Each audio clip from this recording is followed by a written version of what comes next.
10টার সময় এসেছি গ্যাসের জন্য, গ্যাসের এই করতে হবে, আধার লিঙ্ক করতে হবে, তাই দুপুরবেলা অল্প করে খেয়ে এসেছি। 10টার সময় এসেছি তো অল্প খেয়েলাম, এখনও তো খাইনি। থেকে এসেছি সকাল 10টার সময় এসেছি, এখন 6টা বাজে। এই মুহূর্তে আমরা ইন্ডিয়ান গ্যাসের যে আধার লিঙ্কের কালেকশানের জন্যে এসেছিলাম। সকাল 10টার থেকে 6টা পর্যন্ত এখন লোক দাঁড়িয়ে আছে 70 জনের উপরে। লিঙ্ক থাকছে আবার থাকছে না। 2টোর পর থেকে 4টে পর্যন্ত কোনো কাজ হয়নি। প্রচুর ভিড় ছিল এখানে, তা তো অর্ধেক লোক চলে গেছে। গেলে আমাদের সন্ধ্যে থেকে 2 লোক, আমরা সেখানে আমরা বাড়ি যাবো, গাড়ি ভাড়া করে আসি 25 টাকা ভাড়া আমাদের যাবো আসে। হাসপাতাল থেকে আসি, বেরিয়ে যেত ওখান থেকে।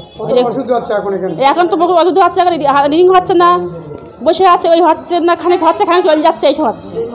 আমরা এই নেট ছিল না, নেটের সমস্যা হচ্ছে, তার জন্যে সবাই দাঁড়িয়ে আছে। এখনও তৈরি হয়নি, কোনো কাজই হচ্ছে না নেটের সমস্যার জন্য। প্রত্যেক দিন এসেই লোকে ঘুরে ফিরে চলে যাচ্ছে, কাজ হচ্ছে না। আধার কার্ড লিঙ্ক হবে গ্যাসের জন্য, সেই জন্য দাঁড়িয়ে আছি সেই 10টা থেকে, আর এই সন্ধ্যে 6টা হয়ে গেল।